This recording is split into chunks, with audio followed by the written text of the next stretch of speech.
Voilà. Donc, bonjour à tous et bienvenue au rendez-vous de la visioconférence consacrée à la robotique, donc à la robotique et l'automatisme. Donc aujourd'hui, nous sommes quand même assez nombreux pour cette présentation. Donc moi, je vais faire vite. Tout d'abord, je vais vous présenter Proche Orientation très rapidement et vous dire en quoi ça consiste. Proche Orientation, c'est une mission de la région Hauts-de-France qui a pour objectif de mettre en relation et d'organiser des rencontres entre les jeunes et des professionnels qui sont confirmés ou en cours de formation. Donc comme aujourd'hui. Donc ces rencontres peuvent se faire de manière physique dans vos classes, dans votre établissement, ou de manière virtuelle, comme aujourd'hui en webconférence. Donc, avant de commencer, mais je vois que tout le monde a bien coupé, je vous demanderai donc de couper vos micros pour ne pas avoir d'interférence. Et puis, d'utiliser les discussions publiques qui sont sur votre gauche. Vous avez un bandeau où il y a noté discussion publique et en fait, ça, c'est un chat. Si vous avez des questions à poser, n'hésitez pas à les poser dans le chat et nous avons une collaboratrice de Proche Orientation qui vous répondra en direct. Vous avez également sur votre gauche des notes partagées. Les notes partagées, ce sont tous les liens dont on va parler pendant cette webconférence. Donc, pas besoin de prendre des notes concernant les sites ou les adresses. Elles sont dans les notes partagées. Vous cliquez dessus et vous n'aurez qu'à les télécharger. Vous avez une petite flèche qui met télécharger, vous les téléchargez et ça se mettra dans un document Word. Voilà. Donc, avant toute chose, je tiens également à vous signaler que cette webconférence va être enregistrée et sera mise en ligne sûrement demain ou ce week-end sur le NT, mais également sur YouTube. Donc, vous pourrez revoir le replay si jamais vous avez des problèmes techniques ou si jamais vous devez nous quitter en cours de route. Vous pourrez revoir ce replay sur YouTube ou même communiquer cette webconférence à d'autres personnes qui n'ont pas pu la regarder et les inviter à aller sur YouTube regarder ce replay. Également, donc comme vous êtes nombreux aujourd'hui, je vais vous faire un petit sondage pour savoir combien vous êtes derrière cette connexion, parce que vous voyez que en fait on parle d'utilisateurs dans cette webconférence, et derrière un utilisateur, je ne sais pas s'il y a une personne ou 60 personnes comme on a pu le voir avec Monsieur Amayou. Donc je vais vous faire un petit sondage très rapide, et ensuite je laisserai la parole à mes collègues. Simplement, vous m'indiquez dans ce sondage si vous êtes une personne, si vous êtes 2 à 10 personnes, si vous êtes 11 à 20 personnes, ou bien 21 à 30 personnes, ou bien plus de 30. Voilà, je démarre le sondage et j'attends vos réponses.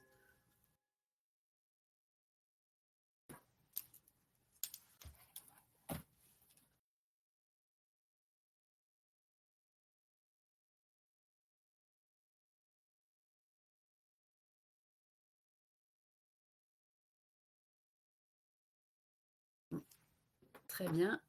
Voilà, donc je vous remercie. Je ne vais pas vous faire perdre de temps et on va commencer à rentrer dans le vif du sujet.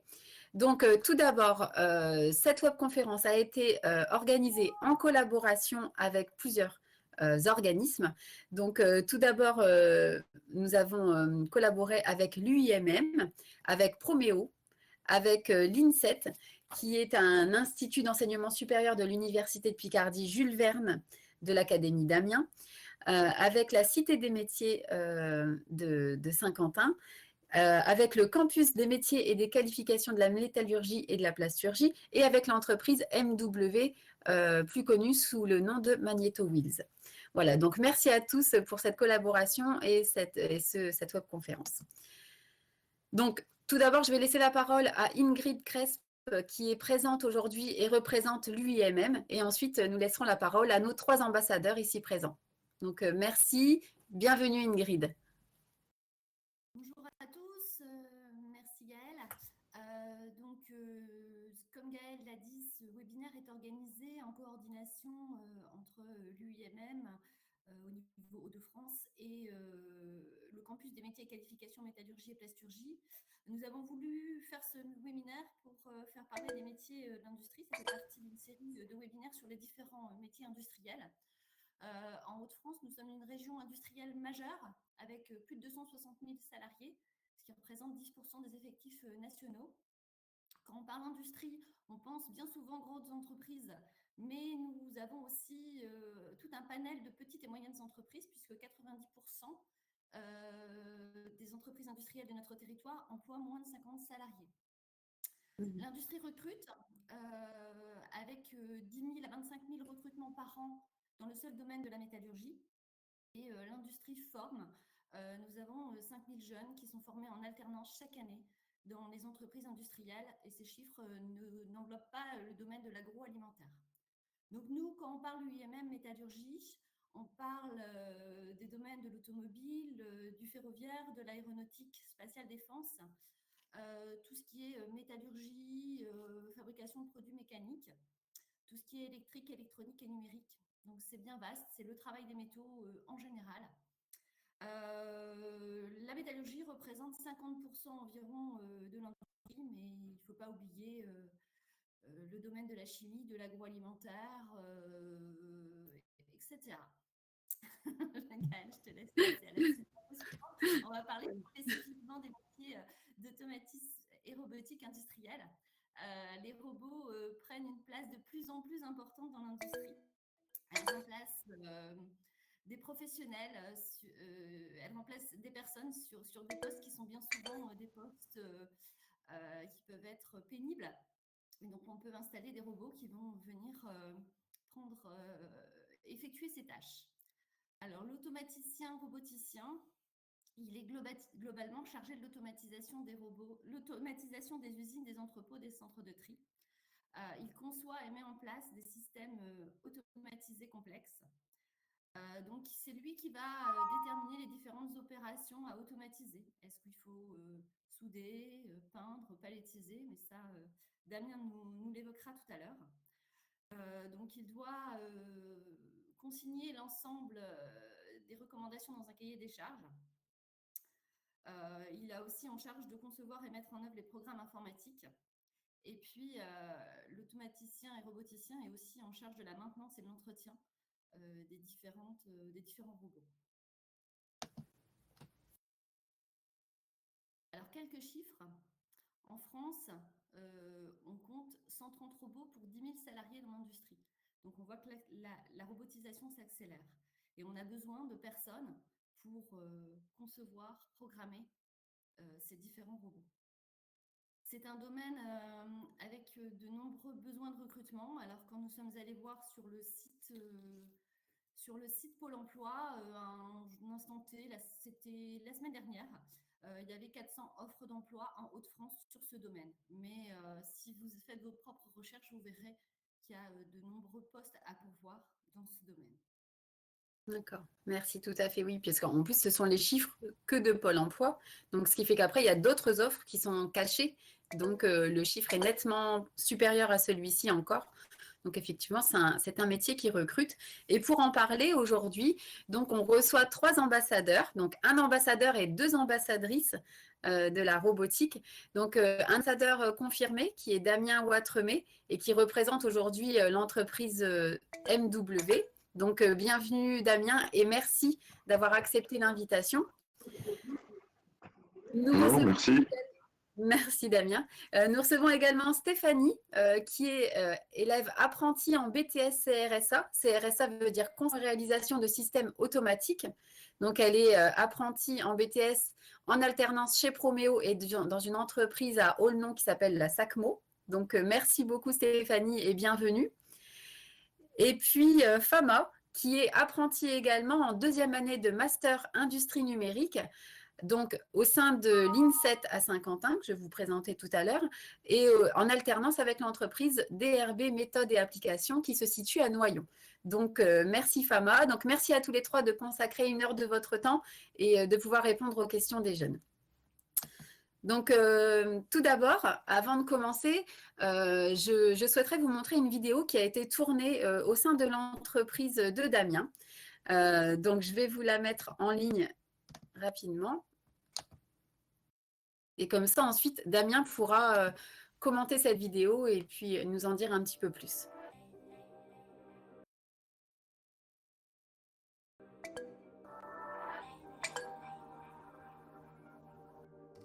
Je suis Damien Ouatremet, je suis chef de projet automatisme robotique pour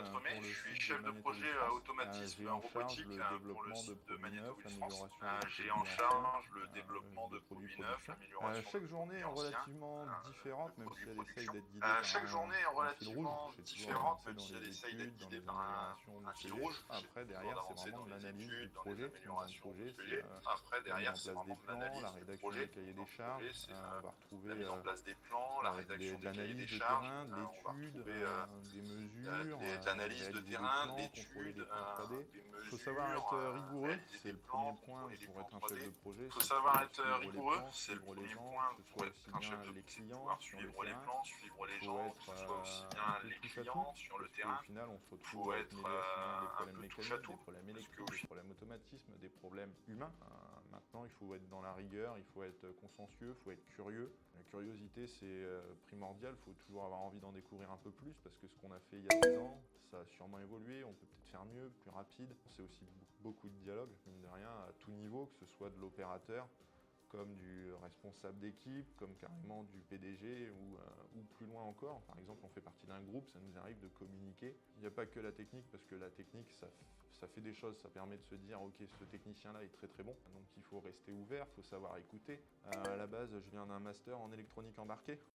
Rester ouvert, il faut savoir écouter. À la base, je viens d'un master en électronique embarquée, donc j'ai appris à programmer, à créer des cartes électroniques de très bas niveau. Je suis rentré chez Magnétoville en tant qu'ingénieur maintenance automatisme. J'ai eu l'occasion d'évoluer jusqu'au poste de chef de projet, où je m'éclate quasiment au quotidien, de pouvoir d'avoir une grande liberté, de travailler sur des sujets qui sont variés et qui changent un peu tous les jours. Quand on achète une machine neuve, on est formé à la machine neuve. La formation, après, elle peut redescendre. Je peux être amené à reformer des collègues. Mon collègue roboticien peut être aussi amené à former des opérateurs, à former des collègues sur un nouveau robot. La formation, c'est un peu au quotidien. On se déplace, on est formateur, et on va plutôt dans un domaine un peu plus scolaire pour continuer d'avancer et d'apprendre. On a tous nos compétences et derrière il faut réussir à lier tout le monde ensemble pour réussir à avoir quelque chose de très agréable à vivre et de très efficace en termes de résultats. Donc plus on est lié et plus on se comprend dans les échanges, mieux ça se porte. Moi ce qui m'intéressait c'était vraiment du coup d'être la personne capable de comprendre un peu tout le monde et de dialoguer avec tout le monde en même temps.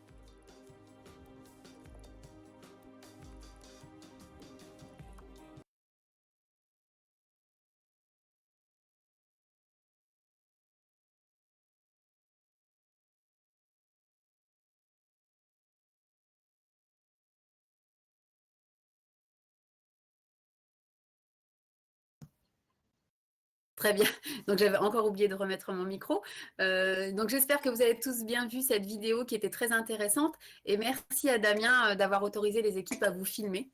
Donc nous allons pouvoir passer justement à Damien qui va se présenter, qui va dire qui est, où il travaille et quel est son métier.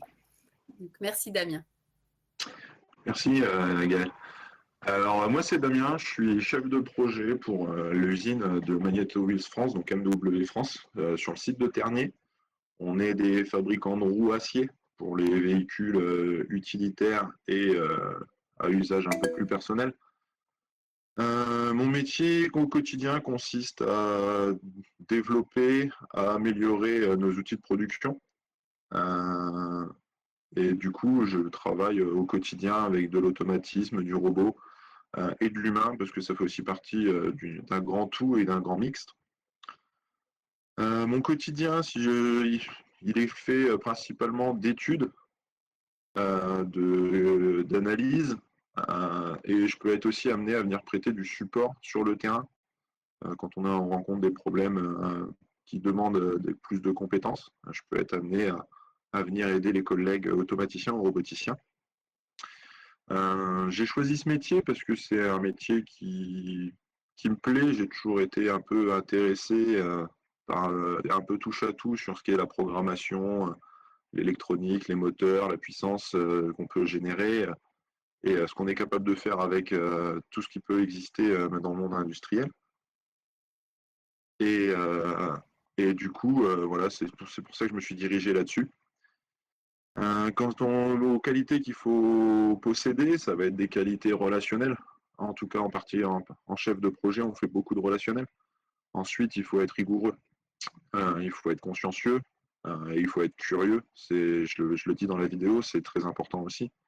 La curiosité peut permettre de régler des petits soucis, des trucs qu'on n'arrive pas à faire au quotidien et que une technologie est arrivée ou un ensemble de technologies peuvent régler un problème. Donc la curiosité, ça fait aussi un gros point dans ce métier.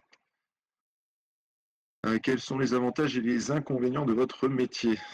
Ça, c'est la question un petit peu piège. Est-ce qu'il y en a? Il y a forcément des avantages et des inconvénients. Maintenant, c'est relativement personnel, parce que chacun trouvera des avantages et des inconvénients selon ce que je vais dire. Dans les gros points forts, je dirais, c'est l'objectif touche à tout. Je peux être amené à travailler sur des problèmes de convoyeur, comme le lendemain, je peux être amené à devoir travailler sur de la presse, je peux être amené à travailler sur du robot, de la variation de vitesse. Donc c'est vraiment, il y a vraiment beaucoup de, comment dire, de touche à tout. C'est vraiment très, très intéressant. C'est ce qui, à mes yeux, fait un gros avantage. Derrière une certaine liberté. Mine de rien, j'ai une certaine liberté en termes d'études, d'analyse, même si c'est cadré par rapport à des objectifs, bien sûr, mais je peux être amené vraiment à voir tout un tas de choses, à dialoguer avec tout un tas de personnes, que ce soit du physicien, du chimiste, du roboticien. Le but du jeu, c'est toujours de réussir à tenir l'objectif. Dans les inconvénients, je dirais le fait de ne pas avoir une journée type. Ça peut être un inconvénient pour certaines personnes. Je sais à quelle heure je vais arriver le matin, je suis incapable de dire ce qui va m'arriver dans la journée, je suis incapable de gérer le temps direct de ce que je vais vouloir passer sur certaines actions, je peux être coupé pour intervenir. Donc ça peut être un inconvénient comme un avantage, ça dépend ce que les gens aiment. Moi, ça ne me dérange pas plus que ça.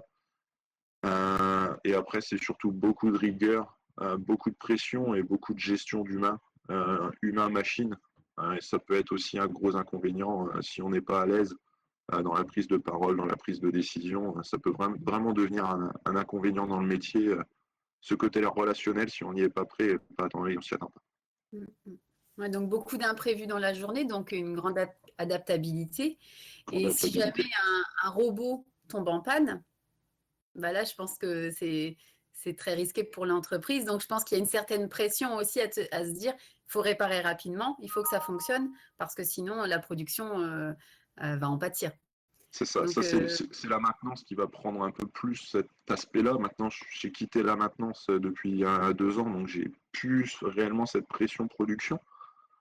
Mais effectivement, mes collègues maintenance, roboticiens et automaticiens, quand la ligne s'arrête, on sait que c'est des euros, chaque minute qui part, c'est des euros qui tombent. Donc du coup, on a une pression derrière où il faut redémarrer au plus vite, réussir à faire ça en sécurité, c'est quand même relativement important.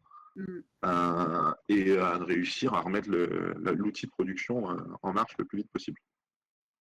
D'accord. Et Damien, d'après alors votre parcours scolaire, c'est-à-dire qu'au collège, est-ce que vous saviez déjà que vous alliez partir vers la filière industrielle, robotique, ou vous n'aviez pas d'idée du tout de ce que vous vouliez faire à cette époque-là?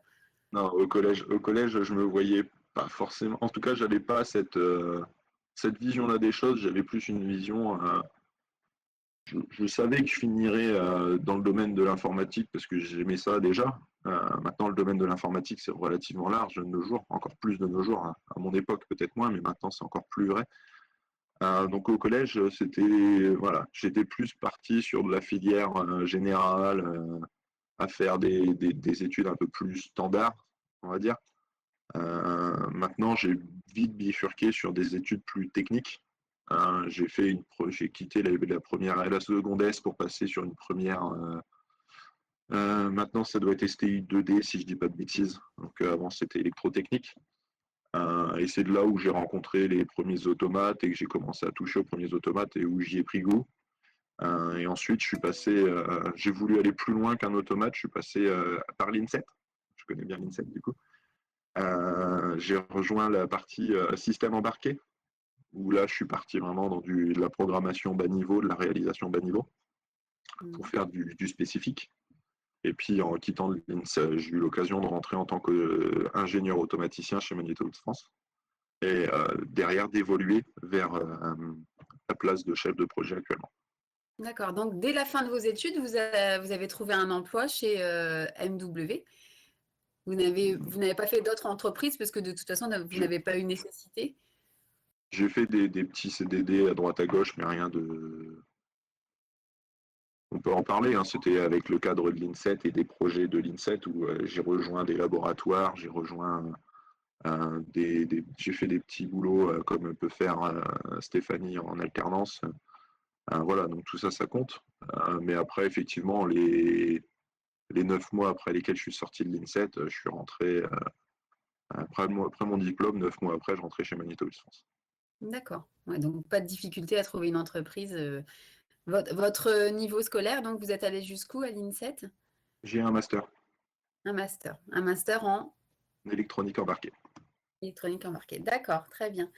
Bon, bah, écoutez, est-ce que les jeunes qui sont connectés ont des questions à poser à Damien? Donc, Monsieur Amriou, Monsieur Donin, est-ce que vous avez des questions à poser à Damien ou pas?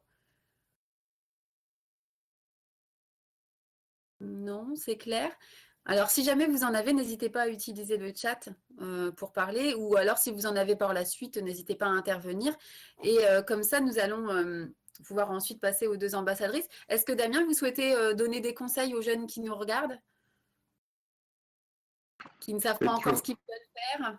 S'ils ne savent pas encore ce qu'ils veulent faire, être curieux, regarder et y croire. Le but du jeu, c'est de trouver ce qui va plaire et y croire. Quand ça plaît, on va y aller, ça va marcher. Faut y croire et s'en donner les moyens, donc faut pas hésiter. Ça peut être très dur, mais si ça plaît, au final, ça finit toujours par payer. Donc, si c'est la branche et le domaine qui peut être intéressant, faut s'en donner les moyens, il faut le faire. D'accord. Donc, si c'était à refaire, vous referiez? Si c'était à faire, je le referai. Il n'y a pas de souci là-dessus. Je suis très bien dans ce que je fais, et même s'il y a forcément des inconvénients, des choses plus personnelles qui peuvent déranger, c'est un juste milieu et je pense qu'on est tous d'accord à le dire dans le monde du travail, on ne sera jamais heureux à 100%. Ce qu'il faut, c'est cet équilibre à trouver des 30-40% qu'on n'aime pas faire au quotidien. J'ai beaucoup de papiers à faire, hein. Les papiers, c'est pas le truc qui me plaît le plus. Maintenant, il faut le faire, donc je fais mes papiers de mon côté et effectivement, derrière, quand je peux aller sur une machine ou régler un problème ou pouvoir même ne serait-ce que réfléchir à un problème, euh, c'est nettement plus gratifiant pour moi. Mais voilà, on a forcément des choses qu'on aimera faire dans notre métier de demain qu'on n'aimera pas faire en même temps et c'est juste équilibre-là qu'il faut réussir à trouver. Il y a toujours un petit côté administratif rébarbatif, mais c'est obligatoire. En termes de traçabilité, en termes de qualité, il faut C'est toujours ça. un petit peu C'est d'administratif. ça, Et c'est des données qu'on n'en voit pas forcément à l'école et qu'on apprend un peu plus sur le terrain, mais effectivement, tout ce qui est juridique, tout ce qui va être de la sécurité, tout ce qui va être des normes, des critères, tout ça, c'est toujours beaucoup de papiers à remplir, de choses à savoir. C'est pas forcément je vais dire, le plus excitant dans le monde du travail. Euh, Maintenant, ça en fait partie et il faut le faire. c'est nécessaire, tout à fait. La sécurité, la traçabilité, c'est vraiment nécessaire. Et vous, Damien, est-ce qu'il vous arrive de prendre des stagiaires ou des apprentis dans votre entreprise? Il nous arrive de prendre des stagiaires dans l'entreprise. Euh, Là, avec le Covid, on en a quelques-uns, quand même. Je ne vais pas dire qu'on n'en a pas. Moi, cette année, j'ai personne. L'année dernière, j'avais un étudiant de l'UIMM de Reims en industrie 4.0. Et là, cette année, on n'a pas renouvelé le Covid. On ne savait pas trop ce que ça allait donner. Donc, ça a mis un peu de pagaille sur ce point de vue-là. Mais j'ai d'autres collègues qui ont des stagiaires dans l'usine. Si je ne dis pas de bêtises, on doit avoir entre 11 et 12 stagiaires actuellement sur le site de Magneto. D'accord. Donc Ouais. on a quand même un petit peu de monde sur notre site en termes de stagiaires. Cette année, c'est pas pour moi. On verra l'année prochaine ou dans la suite. Mais D'accord. en tout cas, moi, c'est avec plaisir. Si j'ai de quoi proposer et si je trouve quelque chose et que le contact passe bien, c'est avec plaisir que j'accepte de donner des conseils, d'amener les jeunes à trouver leur voie. D'accord, merci. Donc sachez, pour ceux qui nous écoutent, que vous avez la possibilité, pendant les vacances scolaires, d'effectuer des stages de découverte. Donc vous avez des stages qui sont obligatoires dans votre cursus scolaire, mais vous avez aussi la possibilité d'en faire en plus pour découvrir des métiers et pour justement être sûr de votre choix d'orientation. Il est possible de consacrer 2, 3 jours, maximum une semaine pendant les vacances qui ont lieu pendant 2 semaines, pour effectuer une découverte de métier. Pour cela, si jamais vous êtes intéressé, il suffit d'aller sur le site www.procheorientation.fr que vous trouverez dans les notes partagées et d'aller dans la rubrique stage en entreprise. Et dedans, vous trouverez les modalités pour pouvoir effectuer un stage pendant les vacances scolaires pour être sûr de votre choix d'orientation et découvrir vraiment dans l'entreprise, même si vous ne touchez pas parce que c'est vraiment un stage de découverte, mais observer des personnes en train de travailler dans ce domaine. Donc, sachez que c'est possible. Pour cela, vous regardez dans les notes partagées, il y a le site. Voilà. Ben, merci beaucoup, Damien. Donc, surtout, si vous avez d'autres choses à rajouter, n'hésitez pas à intervenir. Il n'y a pas de souci. Pas de Tout souci, ça simplement, marche. merci beaucoup. Il existe des formations, Damien nous en a fait part, lui il est passé par un master, mais sachez qu'il existe après le bac, donc vous avez bien sûr des bacs généraux, des bacs technologiques, des bacs pro. Après le bac, vous pouvez partir vers des BTS. Donc vous pouvez vous arrêter au BTS, mais vous pouvez ensuite continuer encore en licence pro ou en BUT. Ce sont les DUT qui sont devenus des BUT, donc qui ont un niveau bac plus 3, et encore partir en master ou en diplôme d'ingénieur. Donc sachez que sur les Hauts-de-France, voilà, vous pouvez partir vers la filière automatisme robotique avec différents niveaux et de ce fait différents métiers. Et tout ça, c'est possible dans les Hauts-de-France. Donc, si jamais vous avez envie de creuser davantage, de voir ce qui est possible de faire dans la région, allez sur le site de l'ONICEP. Vous y trouverez toutes les formations qui sont réalisables dans la région Hauts-de-France et aussi à proximité de chez vous. N'hésitez pas à aller sur ce site que vous trouverez également dans les notes partagées. Donc, ce que disait Damien, c'est que pour exercer ce métier, ben voilà, il faut un profil avec un esprit d'analyse, de rigueur, le goût du travail en équipe, parce que vous êtes confronté à travailler avec beaucoup de monde. Et il faut être bien sûr curieux. Le monde de la robotique, c'est être curieux, chercher, réfléchir. Et au sein des entreprises, en fonction des diplômes que vous aurez et en fonction aussi de l'entreprise dans laquelle vous serez, vous entendrez différents noms concernant les personnes qui travaillent dans l'automatisme ou la robotique. Vous aurez des techniciens ingénieurs automatisme, vous aurez des roboticiens, des chefs de projet, des responsables de ligne. Donc, beaucoup de noms qui réfèrent justement à la robotique et à l'automatisme. Tout ça en fonction de votre niveau d'études, de votre niveau de responsabilité et de l'entreprise dans laquelle vous êtes.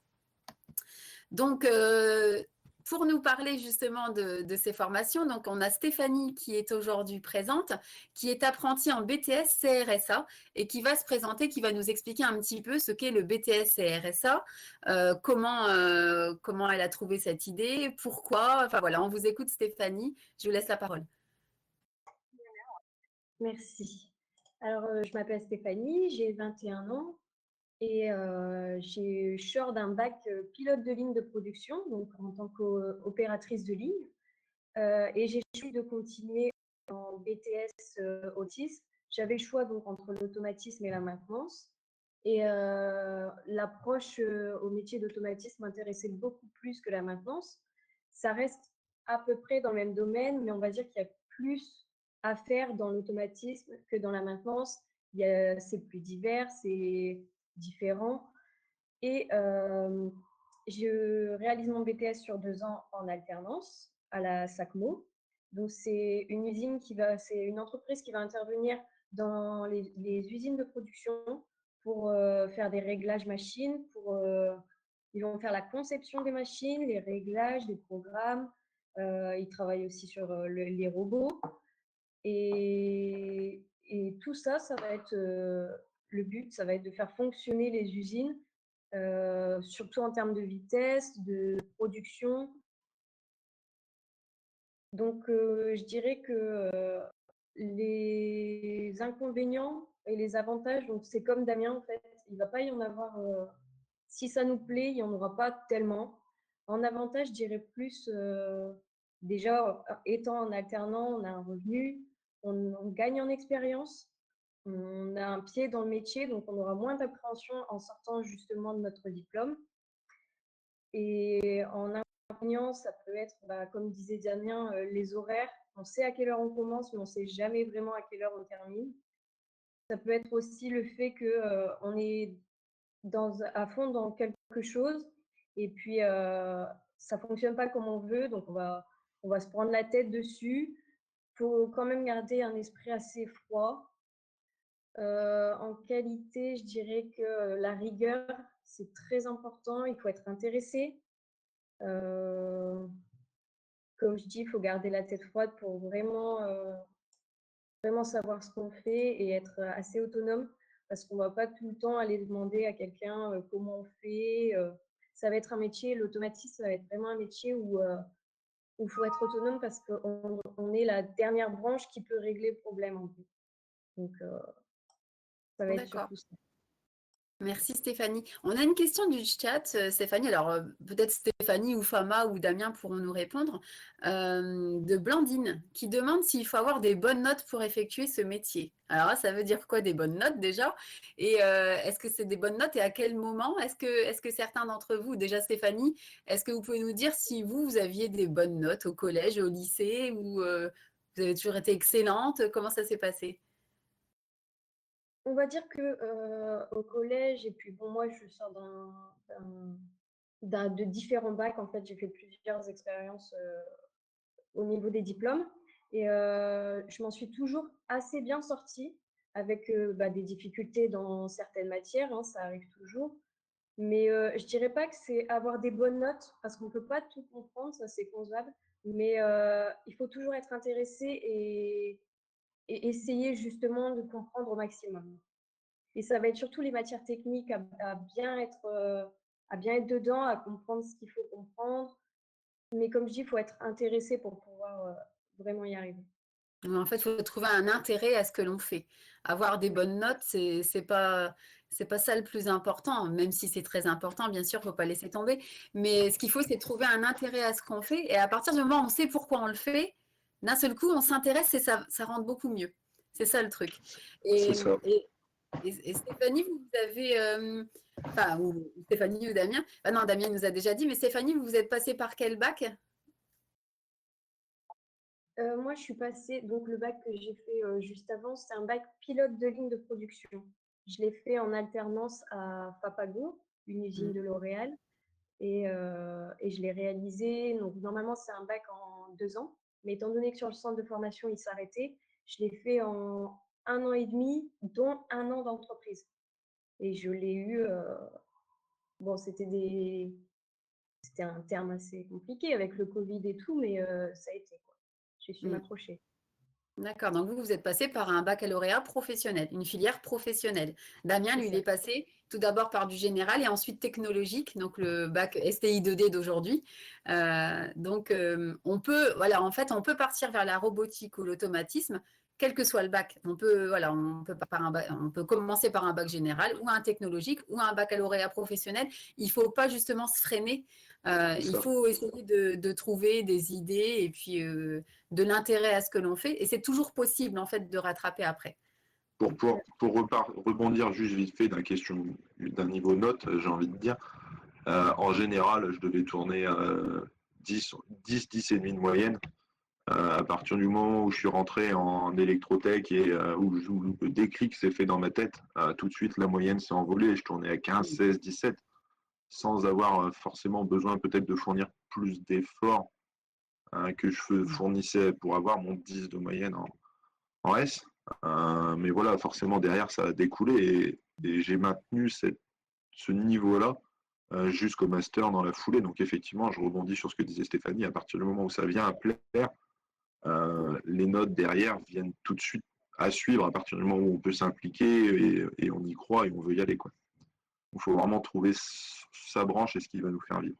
Voilà, c'est ça, c'est trouver vraiment sa branche, ce qui nous plaît, et je pense qu'après, ça suit obligatoirement. Quand on est intéressé par quelque chose, tout suit, de toute façon, quand on voit l'intérêt. Et alors, il y avait une question aussi à laquelle Proche Orientation a répondu de manière générale. Alors là, c'est plutôt pour Damien. C'était quel est le salaire en moyenne, fourchette, d'un chef de projet? Est-ce que vous pouvez nous en dire un petit peu plus sans donner au centime près, mais une fourchette? Quelqu'un qui a un master, qui est chef de projet. Sans donner au centime près, c'est compliqué parce que ça varie d'une entreprise à une autre. Si je devais reprendre le chiffre que j'ai vu passer tout à l'heure qui m'a fait un petit peu rire, j'aimerais beaucoup, d'ailleurs, il faudrait que j'aille voir mon chef et lui dire que mon salaire moyen est un petit peu plus haut, ça me ferait plaisir, j'en aurais pas de mal. Maintenant, ça ne pas de vivre non plus au quotidien. Là, à l'heure d'aujourd'hui, je dirais que on est plus, en tout cas dans mon cas et quand on est jeune, parce que mine de rien, je suis jeune, même si je peux paraître un peu vieux. À l'heure d'aujourd'hui, ça tourne entre 2400 bruts et 2800, 3000 bruts. Voilà. Moi, je me situe dans cette fourchette-là. Très bien, c'est donc ça. forcément, en net, c'est légèrement en dessous de 2000 euros. Ça peut varier en fonction du statut, c'est toujours pareil. Mais voilà, un peu pour donner une fourchette un petit peu plus réelle que les chiffres, parce que bon, j'ai fait master à INSET, j'ai entendu parler de chiffres miroitants le jour où on m'a proposé un salaire. Pas dire que je suis tombé de ma chaise, mais pas loin. Mais voilà, un salaire débutant à environ 2000 euros, c'est ça à peu près, ça un peu moins même, j'aurais envie de dire à l'heure actuelle, en tout cas dans mon secteur de travail. Après, c'est toujours pareil. Si on prend le salaire d'un Parisien par rapport à un salaire d'un Picard, forcément les bases sont pas les mêmes, on paye pas les mêmes charges, on n'a pas les mêmes choses derrière. Donc, faut rester humble et c'est important de le savoir dès le départ qu'effectivement un automaticien, roboticien à Paris, oui, les 3500 nets, ils doivent facilement les faire, je pense. Dès qu'on arrive dans des régions un peu moins grosses, un peu moins développées d'un point, même si on est très développé dans la région. Mais voilà, les bases de salaire ne seront pas les mêmes, quoi. Voilà. Bon, on est au minimum à 2000 euros net pour un salaire de débutant avec un master de chef de projet. Oui, un tout petit peu moins. Et puis ensuite, avec, tout dépend en fait de l'entreprise aussi dans laquelle vous êtes et puis de l'évolution que vous pouvez avoir.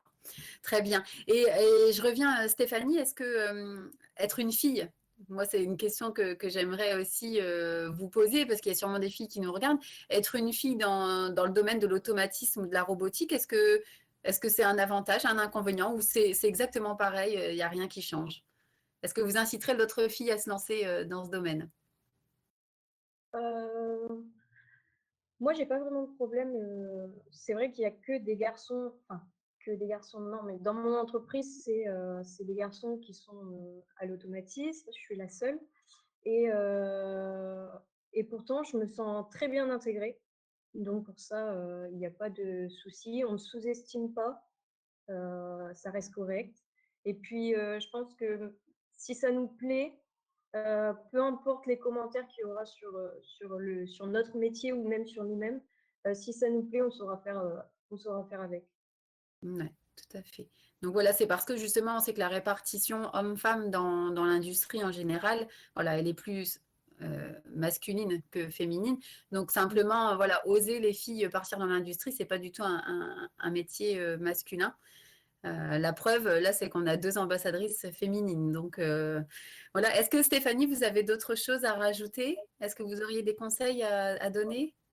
Enfin, juste pour dire que pour une fille maintenant, je dirais pas que c'est moins compliqué de rentrer dans une usine, mais étant donné qu'ils veulent faire la parité, ça reste quand même assez accessible pour les filles de rentrer dans le domaine de l'automatisme et de la robotique. D'accord. Et dans ce domaine, une question là du chat, c'est quels sont les horaires? Est-ce que vous travaillez? Alors, vous avez dit tout à l'heure, vous savez quand vous arrivez, vous ne savez pas quand vous allez terminer, mais est-ce que dans les équipes, c'est du travail de journée ou du travail posté? Donc 5 heures, 1 heure, 1 heure, 9 heures, travail de nuit, week-end, comment ça se passe? Parce que les robots, je pense que ça ne s'arrête jamais. Nous, dans notre usine, ça va être 2 journées, je dirais, sachant qu'on part très souvent en déplacement. Donc moi, j'arrive le matin à 7h et de base, je pars à 17h. Donc ce serait mes horaires, 7h, 17h. Mais il m'arrive des fois de rester beaucoup plus longtemps passer 17h. D'accord. Au bon vouloir de la personne, après, ils ne nous obligent en rien, mais c'est vrai que quand on est à fond dedans et que c'est nous qui avons été sur la machine en question pendant un bon moment, on veut justement poursuivre s'il y a des soucis, on veut être là pour les régler, etc. Donc, il y a toujours un suivi, quoi. Mm. D'accord, merci. Et il y a une autre question au chat où Monsieur Amriou a avec lui justement des élèves qui sont en bac pro également, mais en bac pro système numérique. Est-ce que Stéphanie, vous avez dans votre entourage d'autres collègues qui viennent d'un bac pro système numérique? Alors, Est-ce que vous pas pensez que ma connaissance. cette spécialité est en concordance avec les attentes de l'automatisme et de la robotique, donc Damien ou Fama ou Stéphanie, bien sûr? À ma connaissance, on n'a pas de bac pro système numérique. Après, je ne sais pas s'il y a vraiment, enfin, s'il y a un point commun entre bac S, bac SI aussi, on a. Mhm. Mais système numérique, je pense que c'est très probable que par la suite, on puisse rentrer en BTS CRS.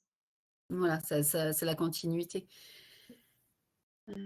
Voilà, parce qu'en fait, voilà, ce que dit la mission prochaine orientation, c'est qu'avec les options du bac pro système numérique, vous pouvez continuer en BTS conception réalisation de systèmes automatiques.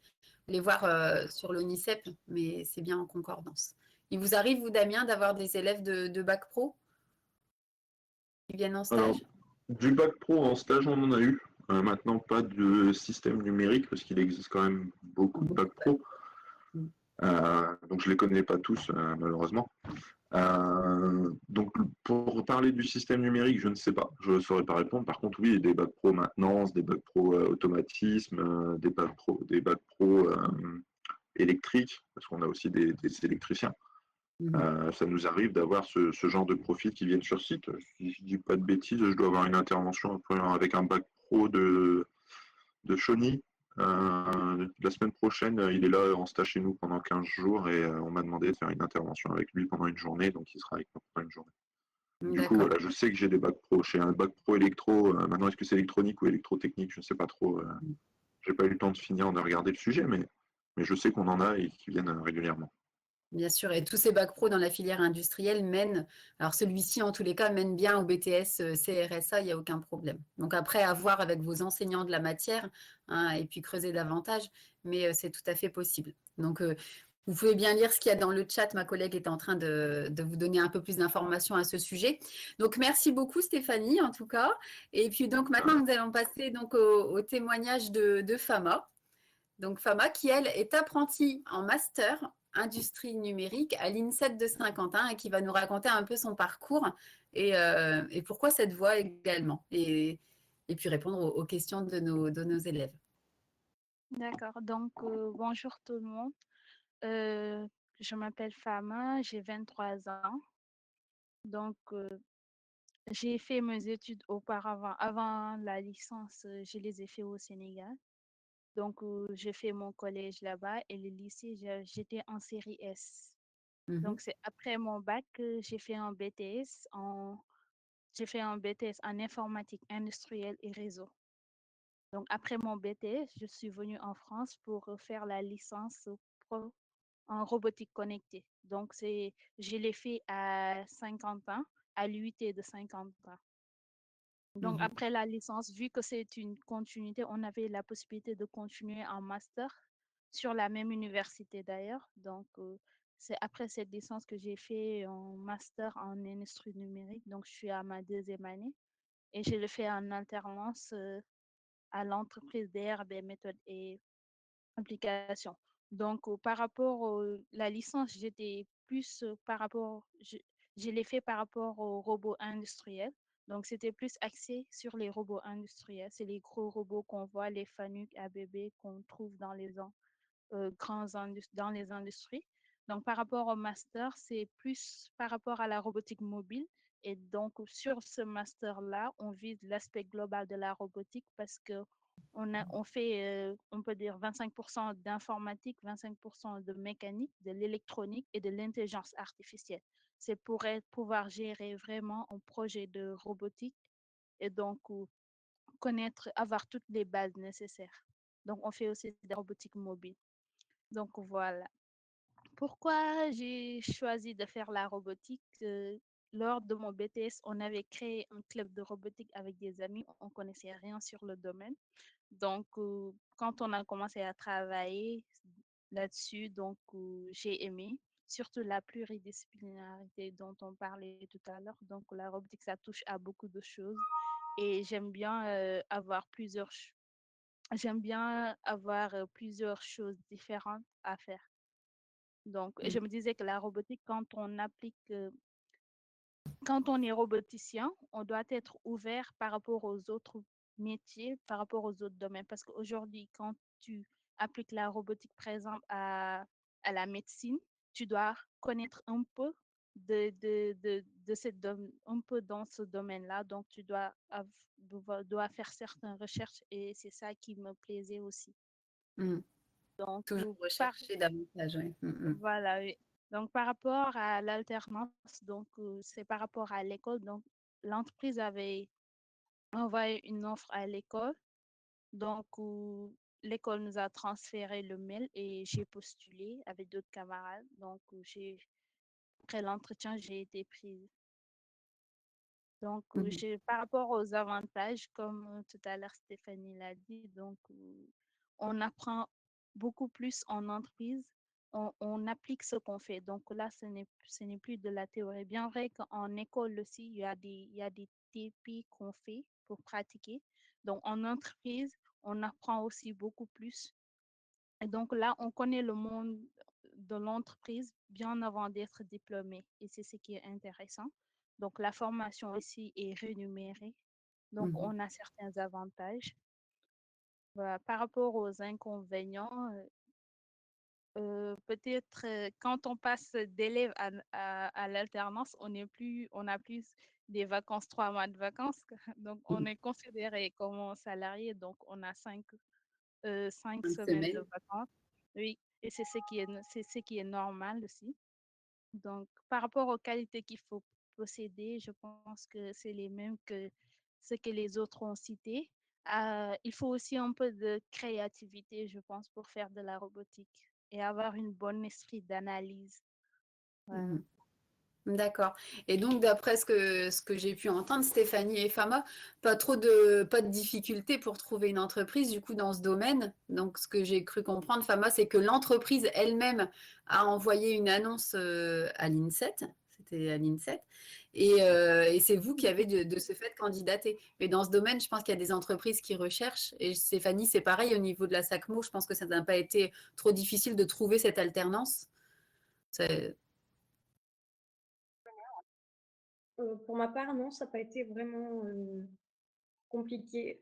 Enfin, après, c'était plus par rapport au Covid, mais quand j'ai postulé là-bas, ça a été très rapide. Oui, tout à fait. Là, bien sûr, cette année, c'était un petit peu particulier, mais c'est vrai que ça reste un secteur où il y a de la demande et où les écoles ont des listes d'entreprises et travaillent en collaboration avec les entreprises et peuvent vous aider. Bien sûr que l'école peut faire tout ce qu'elle veut et vous proposer des entreprises. Si vous ne savez pas vous vendre, bon, bah voilà, là, c'est à vous après Effectivement. de passer l'entretien, d'être convaincant, d'être motivé. Mais sinon, je pense que voilà, il y a un certain nombre d'entreprises qui recherchent et vous, avec de la motivation, vous sortez du lot, quoi. Très bien. Et Fama, après le master, parce que là, c'est la deuxième année de master, vous vous Ouais. arrêtez ou vous continuez? Ça dépend des opportunités qu'il y aura. Mm. Donc, et pour vous dire que déjà, après le master, même dans notre université toujours, l'université Picard de Jules Verne, qui se trouve à Saint-Quentin, vous avez la possibilité de faire une thèse. Donc, tant Mm. que vous voulez pousser à bout sur ce domaine-là, vous avez la possibilité de faire tout ce que vous voulez dans la région. Mm. Tant que c'est possible, tant que vous y Voilà. arrivez, vous pouvez aller très très loin. Vous pouvez, avec un bac pro, déjà travailler, avec un BTS, avec une licence, avec un master et encore plus après. En fait, dans ce domaine, il y a vraiment de l'évolution possible parce que là, vous pouvez continuer tant que vous êtes encore dans votre scolarité, mais il est possible aussi quand vous travaillez, vous êtes arrêté, admettons, en master, enfin non, vous êtes arrêté par exemple en BTS, il est possible quand vous êtes adulte de continuer à vous former et de repasser des diplômes. Donc voilà, ça s'appelle la formation continue, hein, la formation pour adultes. C'est possible même quand vous êtes adulte d'encore. Après, voilà, il faut retourner à l'école. Quand on a 40 ans, c'est moins facile, on va dire, qu'on a moins de mémoire. On a aussi des contraintes familiales. Mais sachez que c'est encore possible tout au long de votre vie de vous former. Après, tant que c'est fait maintenant avec les bons choix d'orientation et tant que vous êtes dedans, allez-y, continuez. Ça, moi, je vous encourage. Mais sachez que c'est possible aussi d'y revenir par la suite. Il n'y a aucun problème pour cela. Donc, en tout cas, merci. Allez-y, Fama. Je voulais juste rajouter que même sans les formations, donc vu que ça évolue fortement, donc il faut tout le temps se remettre en question, il faut tout le temps chercher à connaître un peu plus. Donc il y a beaucoup de documentation sur le net qu'on peut utiliser pour s'améliorer. Oui, tout à fait. Tout au long, de toute façon, dans n'importe quel métier, rares sont les métiers où on ne se forme pas au fur et à mesure, Ouais. et surtout vous, parce que là, vous êtes vraiment à la pointe de la technologie. Donc, obligatoirement, vous devez tout le temps vous former de vous-même ou par le biais d'autres formations. Mais ça, c'est obligatoire pour rester vraiment dans le coup. Vous êtes obligé de toute façon. Donc, merci en tous les cas à tous les trois. Là, on a parlé aujourd'hui de l'automatisme, de la robotique. N'hésitez pas à continuer à poser vos questions sur le chat. Et puis, donc, de toute façon, le chat est public, donc nos 3 ambassadeurs y ont accès et peuvent vous répondre également. Sachez que le 18 mars, un autre rendez-vous sera consacré à la chaudronnerie, le 1er avril à l'usinage et le 15 avril à la plasturgie. Donc, tout ça, voilà, vous avez pu entendre tout à l'heure que dans l'industrie, de toute façon, tous les métiers sont liés. Tout le monde travaille avec tout le monde. On parlait tout à l'heure voilà, de robotique, d'automatisme, mais on entendait aussi maintenance. Donc, la maintenance, ça fait aussi partie de tous ces travaux qui sont liés à la robotique, à l'automatisme. Mais aussi, pour faire tout cela, on a besoin de chaudronniers, d'usineurs. Voilà, on a aussi besoin de la plasturgie. Donc, vraiment, tous ces métiers de l'industrie sont liés. Et donc, moi, je vous propose de revenir au prochain rendez-vous avec d'autres professionnels, avec d'autres jeunes en formation qui seront là aussi pour témoigner. Donc, je vous propose de revenir. Donc, comme je vous le disais tout à l'heure, vous pouvez effectuer des stages en entreprise pour vraiment confirmer votre projet d'orientation. Donc, tout cela, vous retrouvez sur le site Proche Orientation. Vous retrouvez aussi dans les notes partagées le lien de la vidéo, le lien sur l'UIMM, le lien sur l'INSET, le lien sur Promeo, le lien sur l'entreprise La Sacmo, le lien sur l'entreprise DR, je ne sais plus, excusez-moi, Fama. Mais en tous les cas, vous avez dans les notes partagées tous les sites dont on a parlé tout à l'heure et qui pourront vous aider. Vous avez également des vidéos sur les autres métiers de l'industrie, donc n'hésitez pas à télécharger ces notes et à aller voir tous ces liens qui sont très, très intéressants. Et puis aussi le site de la SNCF qui pourra vous aider, parce que si cette formation vous intéresse et qu'elle n'est pas près de chez vous, vous pouvez aller sur le site de la SNCF et voir comment vous y rendre. Vous pouvez télécharger l'application Mon Assistant SNCF qui vous expliquera que pour vous rendre d'un point A à un point B, il faut prendre le bus, le train, tel quai, telle voie. Tout est vraiment très, très simple. Donc, n'hésitez pas. Et si vous êtes intéressé par ce projet, maintenant, à vous de creuser.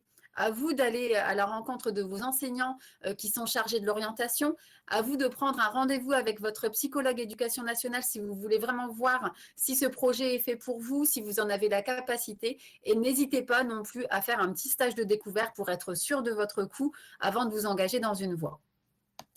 Donc voilà, en tous les cas, toute l'équipe Proche Orientation vous remercie pour votre attention. Nous avons essayé de tenir le timing, parce que je vois que les jeunes, ça a dû sonner, donc il y en a certains qui sont partis. N'hésitez pas, si vous avez d'autres questions, à nous les poser sur le chat avant que l'on ferme la session, ou à nous les poser sur procheorientation@audefrance.fr. Et là, nous pourrons répondre à vos questions ultérieurement. Donc un grand merci à nos 3 ambassadeurs qui ont consacré du temps, pas qu'une heure parce qu'on a fait des tests avant, on s'est entretenu, donc ça vous a pris du temps. Donc un grand merci à vous. Et simplement, je vais, un tout petit dernier truc, je vais vous faire un petit sondage pour savoir si vous avez été satisfait de cette webconférence. Donc simplement, je vais vous mettre oui ou non.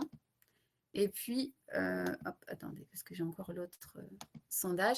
Je vous mets oui ou non et vous nous dites si cette webconférence vous satisfait ou pas. Et si jamais vous avez des suggestions d'amélioration, n'hésitez pas à nous les mettre également dans le chat. On est vraiment preneurs, on souhaite toujours s'améliorer et répondre à vos besoins. Donc voilà. Un grand merci à tous. Je vous laisse le temps de répondre au sondage. Et donc à très bientôt en tous les cas. Et merci à tous les trois. Au revoir, Monsieur Amriou. Merci beaucoup de votre attention.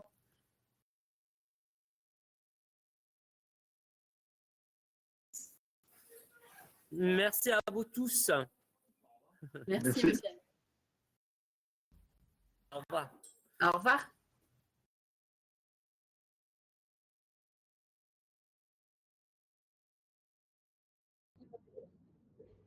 Merci beaucoup, Madame Lisière. Merci beaucoup. Merci, Monsieur Donin. À bientôt. Merci aux intervenants. Vraiment, c'était intéressant, vraiment. Et Oui. ça permet, j'espère, de créer l'appétence chez les jeunes au fur et à mesure. Donc là, c'était un test, mais c'est avec grand plaisir qu'on continuera à participer. Merci beaucoup. D'accord. Merci, Monsieur Donin. À bientôt. Au revoir. Au revoir.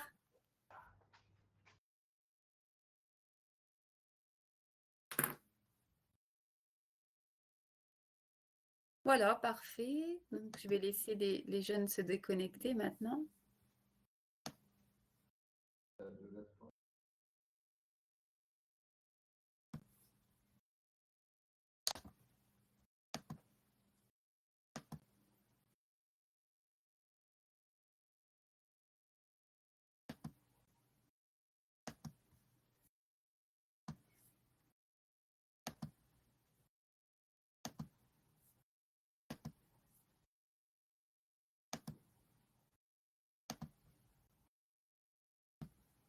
On va patienter un petit peu le temps que tout le monde se déconnecte, hein.